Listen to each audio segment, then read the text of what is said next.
Bonjour à tous et à toutes, je suis ravie de vous retrouver aujourd'hui en vidéo pour vous présenter mon dernier point lecture pour le mois d'août. Et dans ce point lecture, j'ai donc 4 romans ainsi que quelques petits graphiques à vous présenter. Je vous parlerai donc tout d'abord de ce que j'ai pensé de La plage de la mariée de Clarisse Sabart. Je vous parlerai ensuite du tome 2 de Zalim par Karina Rosenfeld. Après ça, je vous parlerai de Circé par Madeleine Miller. Et enfin, je terminerai du côté des romans avec Pourvu que la nuit s'achève par Nadia Hachimi.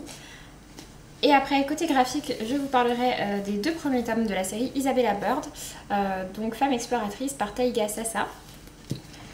Et enfin, je vous dirai ce que j'ai pensé de la bande dessinée Sorceline. Je vais donc démarrer tout de suite et je vais vous parler de La plage de la mariée par Clarisse Sabart. C'est aux éditions Charleston et ici c'est donc la version poche. C'est un roman qui fait un petit peu plus de 500 pages, 540 pages et qui raconte l'histoire de Zoé qui est une femme de 30 ans dont les 2 parents vont être brutalement tués dans un accident de moto. En sachant qu'elle était très proche d'eux et en fait à leur décès, eh bien, ses parents vont lui apprendre une chose assez terrible, enfin en tout cas qui va vraiment remettre en question sa vie, puisque sa mère, son père elle n'a pas le temps de le voir, il est déjà décédé quand elle arrive, mais sa mère va mourir à l'hôpital et juste avant qu'elle meure, elle va lui annoncer qu'elle n'est pas sa mère, enfin qu'elle est sa mère, pardon, non c'est pas ça, qu'elle est bien sa mère, mais que son père, qu'elle a toujours connu, eh bien ce n'est pas son père. Et elle va lui donner très peu d'indices. En fait, elle va juste lui dire il faut que tu retrouves la plage de la mariée et tu auras des réponses. Et du coup, voilà. Donc en fait, Zoé va se renseigner un petit peu, va apprendre que cette plage de la mariée est en Bretagne et elle va partir en Bretagne alors qu'elle est originaire du sud de la France. Donc c'est un gros dépaysement pour elle. Elle va vraiment décider un peu de changer de vie du jour au lendemain. Au départ, juste pour quelques jours et puis pour partir en Bretagne, essayer de comprendre ce qui s'est vraiment passé. Et du coup, elle arrive là-bas et donc voilà, elle va petit à petit faire connaissance du village, puisque c'est vraiment dans un village, faire connaissance des différents personnages, des différentes personnes du village, essayer d'en apprendre un petit peu plus sur son père et comprendre différentes choses autour de sa mère et de sa jeunesse. Elle va comprendre qu'il y a beaucoup de non-dits, beaucoup de choses qu'elle n'a jamais su et voilà, tout ça va un petit peu lui revenir. Lui revenir dessus, donc c'est une période un petit peu compliquée pour elle. Je dois dire que ce roman, je suis un petit peu mitigée. Ça n'a pas été une mauvaise lecture, je lui ai mis la note de 16 sur 20, donc voilà, ça n'a pas été une mauvaise lecture. Après, c'est quand même un roman qui est assez différent de ce que j'imaginais. J'avais déjà lu Clarisse Sabart dans Les Lettres de Rose et dans La vie est belle et drôle à la fois. Que j'avais tous les 2 vraiment bien apprécié, mais en fait j'ai trouvé que ce roman-ci avait une part de chick lit qui était un peu trop présente pour moi, à savoir que c'est un mélange donc, entre de la chick lit et du roman contemporain avec des secrets de famille en quelque sorte. Mais ouais, je trouvais qu'en fait le côté chick lit était un peu trop présent et que malheureusement il enlevait quelque part l'authenticité qu'il y avait dans le reste du roman. Voilà, pour vous donner un exemple, elle va se faire embaucher dans une cupcakerie et c'est quand même assez cliché dans le genre. Donc voilà, il y a quelques petites choses comme ça que j'ai trouvé un peu trop classiques dans la chick lit et j'ai trouvé ça dommage. J'aurais préféré un roman peut-être quelque part un peu plus sérieux entre guillemets. Non pas que j'aime pas la chick lit, mais juste parce que c'était pas vraiment ce que j'attendais de lire ici et parce que je trouve que par rapport à l'histoire qu'il y a, qui est belle et qui est profonde, qui est assez dure, finalement c'était un petit peu décalé et finalement voilà, je pense que ce récit-là, j'aurais préféré le lire dans quelque chose qui n'avait pas la part de chick lit dedans et qui était peut-être un petit peu plus un petit peu plus simple quelque part et un peu plus centré sur tout ça. Mais voilà, après, malgré tout, j'ai bien aimé l'humour qu'il y a dedans, etc. J'ai plutôt bien accroché également au personnage. Mais bon, du coup, oui, je lui ai mis la note de 16 sur 20, comme je vous ai dit. Après ça, je me suis lancée dans le second tome de Zalim par Karina Rosenfeld, c'est aux éditions Scrinéo. Et Zalim s'est présenté comme étant de la dark fantasy, après je trouve pas ça non plus si dark que ça. Ça reste un roman adolescent et pour ce qui est de l'histoire, en fait, ça se passe dans un royaume qui est en guerre avec le royaume voisin. Je vous raconte le résumé du premier tome, hein, pas du second. Pour ce qui est en fait du premier tome, du coup, donc on a ces 2 royaumes qui sont en guerre l'un avec l'autre et en gros, on sait qu'il y a une arme qui existe, qui est une arme par contre qu'il est très dangereux de réveiller, puisqu'en fait il s'agit d'une sorte de démon qui peut venir habiter le corps d'une personne et qui ravage un petit peu les choses, mais qui peut du coup mettre fin à des grosses situations de conflit comme ça a déjà été le cas par le passé. Et donc voilà, nous on suit les membres d'un royaume, en fait les membres dirigeants d'un royaume, et ils vont commencer un petit peu à se poser des questions, se dire est-ce que ce serait finalement pas la solution. Et finalement, eh bien, le fameux démon va arriver, et il va arriver dans le corps d'une personne, donc on suivait tout ça. J'avais bien aimé la découverte des personnages, la découverte de cette histoire autour du démon, des royaumes, etc. Mais c'est vrai qu'après un premier tome qui était quand même un peu introductictif, je m'attendais à un second tome qui allait un peu plus bouger. Et en fait, non. C'est un second tome qui est à nouveau assez lent. On suit beaucoup le développement de la relation entre le démon et son hôte, ce que j'ai trouvé intéressant, mais qui prenait quand même beaucoup de place. Finalement, ouais, on suit pas forcément... Il n'y a pas forcément tant d'action que ça, et la fin est assez précipitée. Donc oui, j'ai trouvé ça un petit peu dommage par rapport à ce qu'il y avait dans le premier tome, c'est pas tout à fait ce que j'attendais ici. Malgré tout, ça m'a bien plu, j'aime bien la relation qui est développée, les réflexions qu'il y a autour du royaume, etc., de la guerre, de son fondement. Mais bon, ça reste une lecture un petit peu mitigée, du coup un petit peu moins bonne, enfin en tout cas moins bonne que le premier tome. J'ai mis quand même la note de 16/20, donc ça reste une bonne lecture, mais c'est vrai que j'attendais une fin un peu plus grande.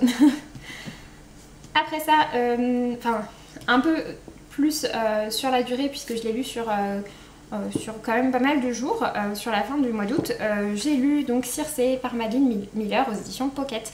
Je l'ai lu en lecture commune avec Perceline, donc de la chaîne Il était une fois Personnage, qui est une personne que j'aime beaucoup et je vous recommande grandement d'aller la voir sur YouTube ou sur Instagram. Je crois que c'est les deux réseaux sur lesquels elle est le plus, mais en tout cas voilà, c'est quelqu'un que j'aime beaucoup et on n'avait jamais fait de lecture commune ensemble.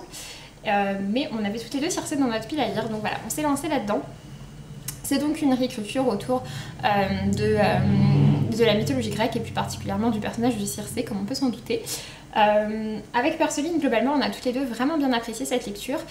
Pour ma part, j'ai beaucoup aimé la réécriture de la mythologie qui est faite et la manière dont Circé est présentée. Elle n'est pas juste présentée comme étant une sorcière un peu pas sympa, etc. Pas du tout. On la suit vraiment de sa naissance et ensuite toute sa vie en sachant que c'est une nymphe. Donc en fait, je crois qu'on appelle ça une demi-mortelle ou quelque chose comme ça. Enfin, en tout cas, elle vit super longtemps. Donc voilà, c'est un petit peu différent la relation au temps qu'elle a. Et il y a différents passages de sa vie qui sont abordés et qui sont vraiment très intéressants, j'ai trouvé. Toute la réécriture générale avec la situation, des différents dieux, etc. D'ailleurs, il y a un petit glossaire à la fin avec tous les noms des dieux et leur rôle. Et en fait, je l'ai découvert en arrivant à la fin du livre et ça aurait pu me servir avant. Voilà, c'est dommage. Mais du coup, sinon, pour le récit, donc on a toute la vie de Circé. J'ai beaucoup aimé les passages sur la féminité et la sorcellerie effectivement qu'elle fait, mais le rapport qu'elle met entre la sorcellerie et la féminité et la manière qu'elle a d'être une sorcière. C'est pas quelqu'un qui lance des sorts, c'est plus quelqu'un qui collecte des plantes, etc. et qui fait des choses un petit peu plus artisanales entre guillemets. Voilà, il y a un rapport à la sorcellerie que pour ma part j'ai bien aimé. Il y a également un rapport à la maternité qui est très intéressant. Voilà, donc vraiment un très bon récit et j'ai beaucoup aimé. C'est un récit qui est bien écrit mais qui en même temps se lit assez facilement. Et j'ai trouvé qu'on rentrait assez facilement dedans. J'avais peur que ce soit un petit peu plus compliqué à intégrer que ça au niveau des différents dieux, mais finalement je trouvais que ça allait. Et puis donc avec effectivement le petit glossaire à la fin qui indique les différents dieux et leurs pouvoirs et leurs liens entre eux, et bien ça aurait été encore plus simple, donc voilà. Mais en tout cas c'est une lecture que j'ai vraiment beaucoup appréciée. J'ai mis la note de 18/20. Et donc pour terminer, j'ai lu mon dernier roman du mois d'août et qui a également été ma meilleure lecture du mois d'août. Et il s'agit donc de Pourvu que la nuit s'achève par Nadia Hachimi. C'est publié aux éditions Milady. J'ai lu tous les romans traduits de Nadia Hachimi, j'espère qu'il y en aura d'autres qui viendront. J'avais adoré La Perle et la Coquille, son premier roman. J'ai également beaucoup aimé son second, Si la lune n'éclaire nos pas. Et son roman publié en jeunesse chez Castelmore est très chouette aussi. C'est Ma vie de hache à poche. Qui est en lien avec La Perle et la Coquille, et j'avais un peu laissé traîner celui-ci dans ma pile à lire et vraiment j'ai beaucoup aimé. En fait on suit l'histoire de Zeba qui est une jeune femme, qui est une mère de famille en fait, qui va se faire arrêter et on l'arrête parce qu'on dit qu'elle a assassiné son mari ça se passe en Afghanistan et donc le fait qu'on lui dise qu'elle a arrêté son mari, voilà, a priori elle est condamnée. Sauf qu'en fait, on ne sait pas trop si elle a vraiment tué son mari ou pas, puisqu'en fait, on l'a retrouvée, le voisinage l'a retrouvée avec les mains couvertes de sang et qui tenait son mari qui est décédé d'un coup porté à la hache à l'arrière de la tête. Donc voilà. Et du coup, tout le monde l'accuse un peu et puis en même temps, on voit comment comment c'est perçu par le village autour, ce qu'ils en pensent, les ragots, etc. Après on la voit dans la prison pour femmes, ce que font les femmes dans cette prison pour femmes. Il y en a en fait beaucoup qui sont juste là parce que quelqu'un a dit « Ah, elle a fait ça, c'est pas bien ». Et voilà, c'est beaucoup ce genre de choses. Donc il y a vraiment toute une réflexion autour de la condition féminine.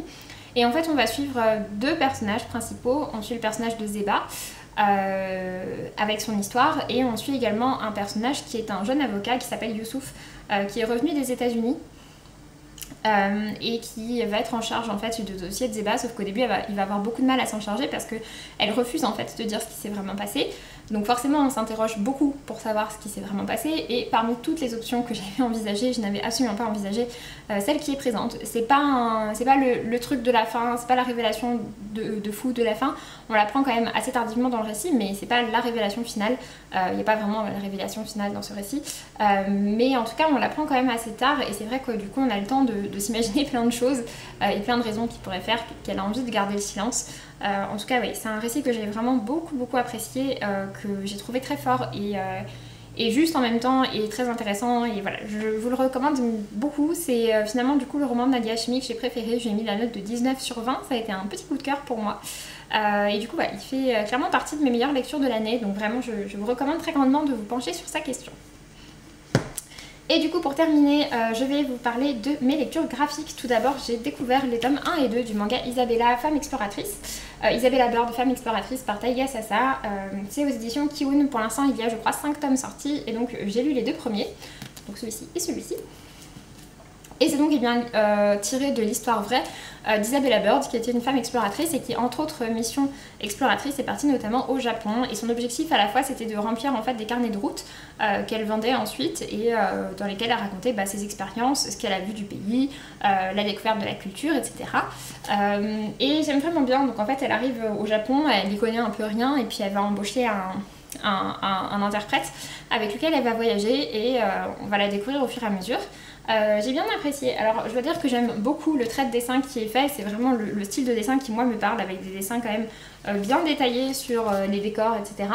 Après je trouvais que dans le premier tome les réactions des deux personnages étaient un petit... Enfin, les deux personnages avaient des traits qui étaient un peu trop accentués, dans le sens où Isabella Bird est super exubérante et elle s'exclame et elle fait des traits de tête pas possibles à chaque fois qu'elle pense quelque chose, alors qu'en face l'interprète est complètement de marbre tout le temps. Je trouvais ça... Enfin oui, voilà, c'est des personnages assez stéréotypés, mais que je trouvais peut-être un peu trop stéréotypés dans le premier tome. Je trouve que ça s'adoucit ici dans le second tome, puisque là, ici, maintenant, ça y est, elle est vraiment partie, et elle entre en plus de ça dans les campagnes qui sont très pauvres, donc voilà, ça s'atténue un petit peu, elle commence un peu plus à comprendre aussi les cultures qui l'entourent, etc., en sachant que voilà, ça reste... c'est historique également, hein, ça se passe à la fin du 19e siècle, donc voilà, c'était pas du tout le même rapport qu'un étranger qui va maintenant au Japon, même si en l'occurrence elle veut vraiment sortir des sentiers battus, aller dans les terres profondes, reculées, où il n'y a pas du tout de touristes et d'étrangers qui vont, mais voilà, en tout cas j'ai bien apprécié, je suis curieuse de voir la suite de cette série.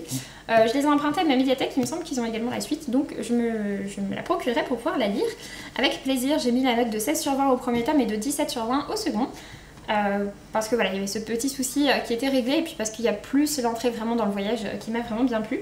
Et donc ensuite j'ai lu également le premier tome de la bande dessinée Sorceline, donc tome 1, Un jour je serai fantasticologue, par Sylvia Douillet et Paola Antista, c'est aux éditions Vent d'Ouest. C'est parfaitement adapté pour le Pumpkin Autumn Challenge. Pour ma part je l'ai lu un petit peu avant, mais parce que je pensais être un peu juste au niveau des délais de ma bibliothèque, en fait c'était pas le cas, mais tant pis. Le tome 2 est déjà sorti, et du coup en fait c'est l'histoire de cette petite fille qui s'appelle oui, je crois qu'elle s'appelle Sorceline. Je me souviens plus, il me semble que oui. Et en fait elle va être envoyée en vacances, je crois, je sais plus exactement si c'est en vacances ou si dans une sorte d'école. Enfin en tout cas elle est envoyée à un endroit où on apprend en gros aux enfants les différentes créatures qui les entourent, etc., qui sont un petit peu bizarres.